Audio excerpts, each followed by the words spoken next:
The start of 2016 has witnessed a sharp escalation in the militarization of the South China Sea. The cause of the escalation is multifaceted and comes from both regional and international quarters. The militarization has been initiated and exacerbated by both China and the United States, both bearing responsibility for the current level of tension in the region.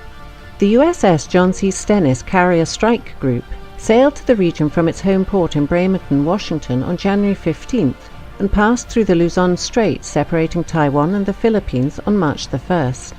The Stennis is accompanied by the guided missile cruisers, the USS Antietam and the USS Mobile Bay, as well as the guided missile destroyers USS Stockdale and USS Chung Hoon. The Antietam is based at Yokosuka, Japan, and was ordered off its normal patrol to join the Carrier Strike Group. The 7th Fleet flagship, the USS Blue Ridge, is also in the area, having docked in Manila on March the 4th.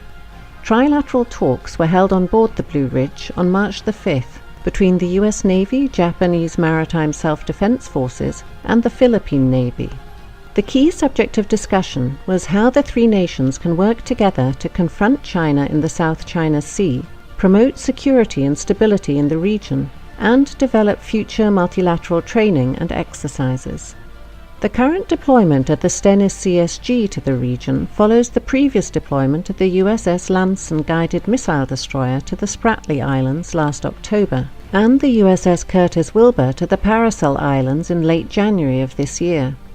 The US has also increased surveillance flights over the areas by P-8 Poseidon patrol aircraft, as well as in one case B-52 strategic bombers. The navies of China and Vietnam fought a naval engagement for control of the Paracel Islands in 1974, which resulted in China's de facto control of the islands. China has established a military presence on Woody Island since that time, and has engaged in an extensive expansion of the base in recent years. Woody Island now has an extensive military airbase with a number of newly built hangars and munition storage buildings. In February, satellite surveillance revealed the deployment of 2 batteries of HQ-9 surface-to-air missile launchers, as well as supporting vehicles such as an engagement radar and the Type 305B ASAR acquisition radar on the northern end of the island. Last November, China announced the deployment of J-11 fighters to Woody Island. As land reclamation and building efforts on the part of the Chinese continue at Fiery Cross Reef and Mischief Reef in the Spratly Islands, with no signs of slowing down in the immediate future, it will be interesting to see if the US Navy increases the size and tempo of future patrols in the area. With the Royal Australian Navy taking delivery of its second Canberra-class LHD, HMAS Adelaide, on December the 4th of last year, and the first of 2 Makassar-class LPD vessels built by Indonesia for the Philippine Navy, the BRP Tarlac, launched on January 17th of this year, the US Navy may soon be bolstered by more powerful regional navies in future patrols. The Prime Minister of Japan, Shinzo Abe, announced in November of last year his willingness to have the Japanese Maritime Self-Defense Forces join the US Navy in patrols of the South China Sea. Australian P-3 Orion Maritime Patrol aircraft are currently flying freedom of navigation missions in the region. It was reported just days ago on March the 9th that the United States and Australia were negotiating the basing of more US strategic bombers, including the supersonic B-1 and aerial tankers, at Australian bases on a rotational basis. The aircraft would be based at Tyndall and Darwin in northern Australia. They would complement US B-52 strategic bombers already based at Darwin on a similar rotation. As the brinkmanship continues, with no signs of either China or the United States backing down, the chances of a military confrontation in the South China Sea, whether calculated or accidental, continue to grow with each passing day.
US naval services have released a new maritime strategy, a plan that describes how the Navy, Marine Corps, and Coast Guard will design, organize, and employ naval forces in support of its global dominance. The new strategy, titled A Cooperative Strategy for the 21st Century Superpower, highlighted forward, engaged, and ready as key words and kept the original theme of ensuring our capability to intervene overseas. It calls for increasing the Navy's forward presence to 120 ships by 2020, up from about 97 ships today. This includes forward-basing 4 ballistic missile defense destroyers in Spain and stationing another attack submarine in Guam by the end of 2015. The Navy is scheduled to increase presence in the Middle East from 30 ships today to 40 by 2020. The strategy reinforces the continued need to strengthen the partnerships and alliances by stressing the importance of operating in NATO maritime groups and participating in international training exercises. The US strategy emphasizes operating forward and making proxies across the globe, especially in the Indo-Asian Pacific region.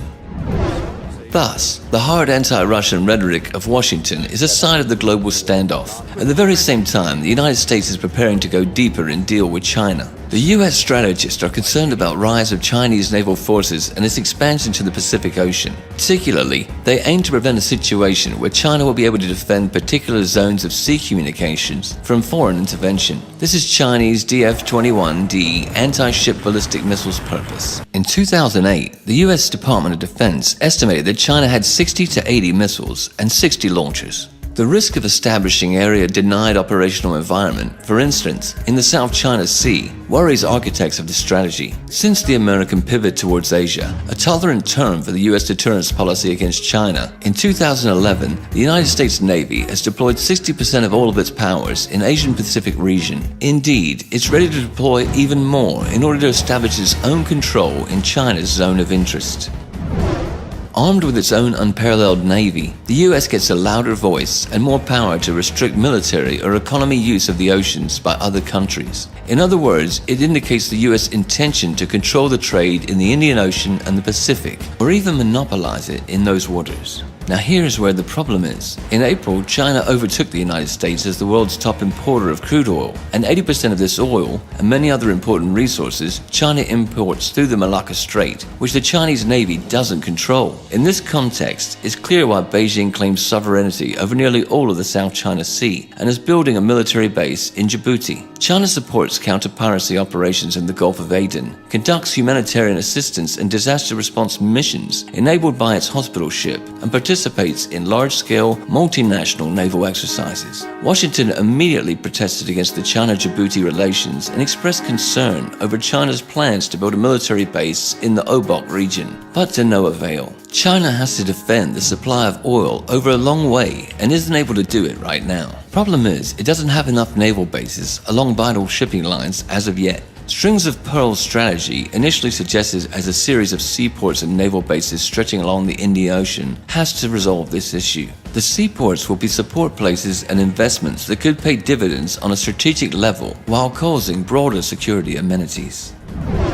China's naval defense strategy is grounded on the combination of offshore waters defense with open seas protection concepts. The offshore waters defense consists of 2 missions. One is to protect China's eastern coastal area, which is the country's most economically vibrant region. The other is to ensure the safety of the expanding shipping lines that are vital to China's economic growth. Open seas protection concept also has 2 elements. One is to extend maritime protection to waters over 600 miles from the Chinese coast by building supply depots in the disputed South China Sea, trying to conduct submarine activities in the Indian Ocean, and acquiring bases beyond the region. The other is to develop capabilities to conduct non-conventional security operations outside the region, such as naval diplomacy, joint maritime law enforcement, and humanitarian assistance. Compared with the United States, the PLA Navy has sufficient self-defense capabilities, but deficiency in cross-region operations and force projection is evident, though Beijing is trying to change that. On the other side, China's unique geographical location allows it to establish control over its local seas, the Yellow Sea, the East China Sea, and the South China Sea. That is what the United States has accused China of doing in the last 5 to 10 years. The so-called anti-access, area denial, A2, AD, or the Fort Fleece strategy. This is the real reason for the boiling over for China's island work in the South China Sea. Washington is sufficiently alarmed by a perspective to lose the maritime control in the region and has started the naval force race under an umbrella term of all domain access. Despite this, Beijing is adamant. In June, China said it was shifting work on disputed South China Sea islands from the dredging of land to the construction of military and other facilities. The US containment policy against China includes not only holding of old alliances, but a creating of new. In the recent strategy, Washington pledges to strengthen cooperation with 6 long-standing allies: Australia, Japan, New Zealand, the Philippines, the Republic of Korea, and Thailand, and also lists 8 new partners: Bangladesh, Brunei, India, Indonesia, Malaysia, Micronesia, Pakistan, Singapore, Vietnam. With help of its Asian allies, the US are going to seal off the PLA Navy in South China Sea and prevent its moving into operational space. Further, Washington's diplomatic rhetoric over the long-standing allies, shared strategic interests, and cooperation in Asia, in fact, is aimed at establishing a coalition against China. Despite the fact that the US official strategy is ignoring the Taiwan issue, the island may easily become a flashpoint of ongoing confrontation, and the Western media machine has already set the ground for it. On July 22nd, US magazine, The Diplomat, reported that the People's Liberation Army soldiers were seen running towards a building that bears a striking resemblance to the Japanese-built presidential office in Taipei. During the Series C of this year's live-fire Stride 2015 Zurine military exercises, the magazine argues 2 things. First is that PLA is practicing the storming of the presidential office to bring pressure on Taiwan in the context of its presidential and legislative elections in January 16, 2016. Second is Chinese military has been preparing to invade the island, but the fact should be taken in its proper context. The military drills are a signal not for Taiwan, but for the US. China shows its capacity to solve a Taiwan problem by force, to predict an attempt to use the island for strengthening of the US military presence. Also, aggressive activity of US Special Services through Taiwan or an economic sabotage threatening it. In other cases, Beijing would much prefer to reintegrate Taiwan without having to resort to force, but by cultural, economic, and political tools. Moreover, it already has a successful experience of lost territories reintegration, Macau and Hong Kong. Another area of the US-China geopolitical confrontation is the Indian Ocean. US strategists, media outlets, and public experts argue India is a rival state for China. Monetary wealth and power growth of both states will result in inevitable clashes between them. According to them, the motive behind the string of pearls strategy isn't in solving the logistical problems of China's maritime Silk Route, but are in encircling India. If established commercial ports will be militarized with the PLA Navy, the concerns about China's influence in the Indian Ocean region empower the US to involve India in the American area of influence as part of a global anti-China strategy. The good news for Washington is India has been actively building a new powerful fleet, including an aircraft carrier group, so it could be a very useful tool. Directly, Chinese and Indian maritime interests face off in Sri Lanka, leaving the Indians' area of influence under the impact of China's economic projects. For Beijing, ports of Sri Lanka, founded by Chinese investments, are a cell in planned maritime infrastructure from South China to Pakistan, a natural opponent of India involved in China's maritime Silk Route. The US will likely use these features to set on fire China-India relations, to use Indian political, military, and economic power to discourage Beijing from adopting its maritime policy in the Indian Ocean.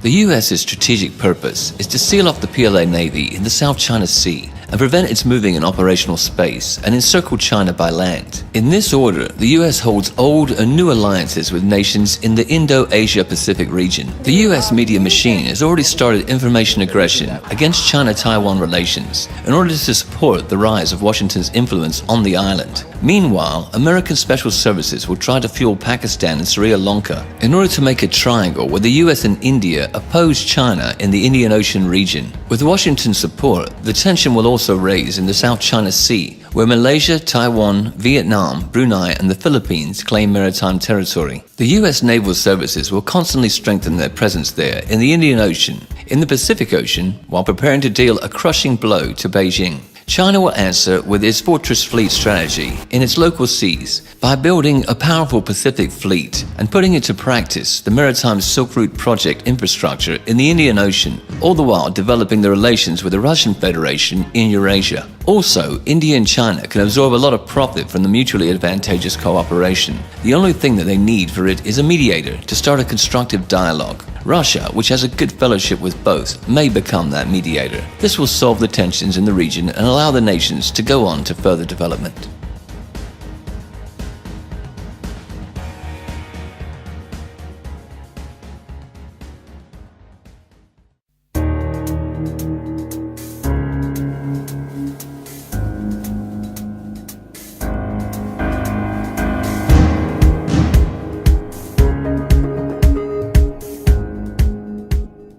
After months of mounting rhetorical war, the United States has conducted a patrol through the South China Sea. On Tuesday, the guided missile destroyer USS Lassen transited the area, sailing within 12 nautical miles of at least 2 China-made islands. A Chinese guided missile destroyer and a naval patrol ship shadowed and gave warnings to the US warship. Then Chinese Vice Foreign Minister Yang Zhesu summoned US Ambassador Max Baucus, lodging serious representations and expressing strong discontent over a US warship patrol. Beijing's attitude was that the US threatened China's sovereignty and security interests. In turn, Washington has demonstrated with this action that it rejects China's claim that the built islands mark Chinese territorial waters. Indeed, it wasn't the first public confrontation of the US and China. Tuesday's US patrol parallels the response to China's 2013 assertion of its expanded air defense identification zone in the East China Sea. Washington responded by dispatching 2 B-52 bombers to fly through the newly claimed Chinese airspace, defying China's rights to assert sovereignty over what the United States classified as international airspace. The official US position is that its vessels would sail close to land masses occupied by Vietnam and the Philippines, as well as to demonstrate support for freedom of navigation rather than the specific targeting of China. Nonetheless, it's clear that these so-called freedom of navigation patrols will continue. The US regional allies also claiming the South China Sea waters will likely welcome the actions. Despite the rhetoric about a freedom of navigation, the US has pragmatic interests in this region. In the ongoing US-China standoff in the Indo-Asia-Pacific region, the East and South China Seas, the Strait of Malacca, the Bay of Bengal and Indian Ocean, as well as countless peripheral lagoons and bays, a crucial point of the competition. Ownership of a particular island, reef or rock, and the right to name a body of water is more than a question of sentimentality. It is the foundation of many national policy strategies. Securing the right to patrol, build bases, and regulate trade through these waterways can mean access to the resources critical to sustaining economic growth and political stability. The Obamas' pivot to Asia and the US newly released maritime strategy de facto means that Washington has taken a course on a long-standing countering of China's influence in the region. A core but often unstated component of the US national strategy is to maintain global superiority at sea. By controlling the seas, the United States is able to deploy military power and to control the movement of goods worldwide. China's maritime strategy aimed to defend its eastern coastal area and crucial maritime routes in the Indian Ocean challenges the American approach. China has already stated continued incursions will lead to more concrete responses. The question now is one of the next steps. It's likely that neither side with contrary maritime interests will find the answer to avoid a crisis even if they did want to do this. Furthermore, they have domestic and international reasons not to step back from their contradictory positions. In the Indo-Asia-Pacific region, the US has been rapidly building political, economic and military alliances to balance the raise of China's economic and military power. Beijing can't ignore this fact. Thus, both sides systematically move to a situation making possible a confrontation. But firstly, the tensions should escalate into crisis in the South China Sea.